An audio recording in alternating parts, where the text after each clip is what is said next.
Um estudo feito pela consultoria Boston Consulting Group mostrou que o tarifaço do Donald Trump pode redesenhar o mercado global de soja.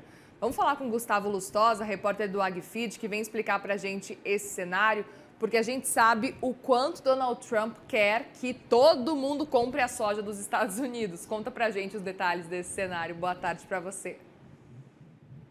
Boa tarde, Muriel. Boa tarde a quem nos assiste na CNN. Mano, a gente está cansado de falar, né, desse contexto envolvendo Trump, tarifaço, relações comerciais. E agora o mercado tenta projetar o que pode acontecer a partir dessas decisões, dessas conversas.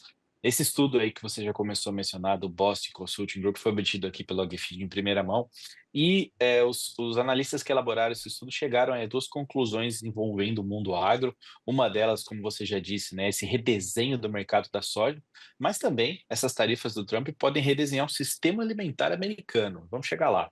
Primeiro, falando da soja, a gente tem que lembrar que, historicamente, um dos principais compradores da soja americana foi a China. É um grande comprador desse grão globalmente, mas historicamente os Estados Unidos sempre foram um grande parceiro comercial aí da China. Acontece que, como a gente sabe, o Donald Trump colocou essas tarifas aí em cima do gigante asiático, que dobrou a aposta, estabeleceu ali uma tarifa de retaliação e isso prejudicou esse comércio ali entre os agricultores americanos e a China. Tanto que nessa semana, o grupo de agricultores americanos enviou uma carta ao presidente Donald Trump pedindo ali um acordo, o fim dessa guerra comercial, porque eles argumentam que eles não estão conseguindo vender soja americana para a China. Eles citam que nesse momento do ano, que a gente está entrando no começo da safra americana, não há praticamente nenhuma venda feita antecipada para os Estados Unidos, sendo que nos anos anteriores a gente está falando de uma média de 14% das vendas já travadas agora.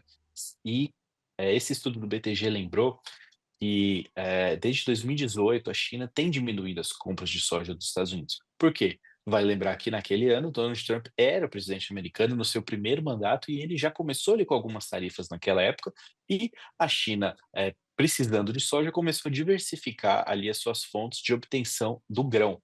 As exportações naquele ano caíram 75% em comparação a 2017, né, falando da soja americana, e a China começou a comprar mais soja da Argentina e do Brasil, por exemplo. E além da soja, os Estados Unidos passaram a vender também menos milho e menos carne para a China, ou seja, bagunçou fortemente essa cadeia aí entre Estados Unidos e China, que o Brasil acabou se beneficiando. Claro, houve ali um aumento de volume que compensou parcialmente, né, essa perda percentual, mas não foi o suficiente. Esse cenário todo acaba movimentando toda a economia agrícola dos Estados Unidos. E aí a gente entra na outra conclusão do estudo. A gente pode pensar que se o agricultor não está conseguindo vender soja, ele pode produzir o milho. A gente viu que o milho também não está tendo tanta entrada na China. Então ele pode pensar, então eu vou produzir o milho porque tem uma demanda aí de biocombustíveis, que esse milho aí pode virar etanol lá nos Estados Unidos, pode ocupar. Mas aí a gente lembra de outra política do Trump que quer beneficiar o setor de combustíveis fósseis, de petróleo e, de alguma outra forma, frear os investimentos ali nos biocombustíveis. A gente vê também que essa bagunça como um todo, acaba, prejudicando a parte agrícola americana, porque além do produtor que não consegue vender o grão na parte final ali da cadeia, isso aí pode afetar os produtores de fertilizantes, os produtores de químicos, as máquinas agrícolas, setores aí que já vem patinando há algum tempo. Isso porque se o produtor tem certezas quanto à venda, ele vai reduzir a produção. Vai plantar com menos custo, vai comprar menos insumo, vai adiar uma compra de máquina, demorar mais tempo para fechar um negócio ali, porque ele vai esperar talvez uma relação melhor de preço. E isso bagunça toda essa cadeia logística, de estoques, de processamento, que é parte relevante da economia americana. Se de repente esse volume cai absurdamente, todo mundo precisa recalcular a rota. E a soja é um elemento central aqui nessa discussão, mas a consultoria aponta que todo e qualquer produto que tenha volume e fluxo pode se encaixar nessa reorganização, vamos dizer. Para finalizar, ainda tem um aspecto econômico que pode ser prejudicial ao próprio presidente Donald Trump, em relação ali à aprovação que ele tem nos Estados Unidos.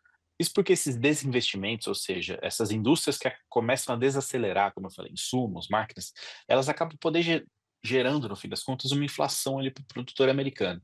Então, de um lado, Trump perde o prestígio com o eleitorado agrícola, que não consegue vender soja para a China, e é uma base de apoio importante para o presidente Trump, e do outro ela começa a pesar nas compras do consumidor urbano. E essa é uma inflação ali, segundo a consultoria, que é uma inflação por falta de oferta, que é mais difícil de ser combatida por taxa de juros. Então, uma situação difícil, ainda sem acordos para o produtor americano, Muriel, mas a gente sabe que, se tratando de Donald Trump, o noticiário tem que estar muito atento, porque cada semana tem um novo pronunciamento. Mas o desenho, no momento, né, sem ainda um acordo com a China, é um desenho aí de dificuldade para esse produtor que pode acabar, inclusive, gerando inflação no fim das contas, Muriel.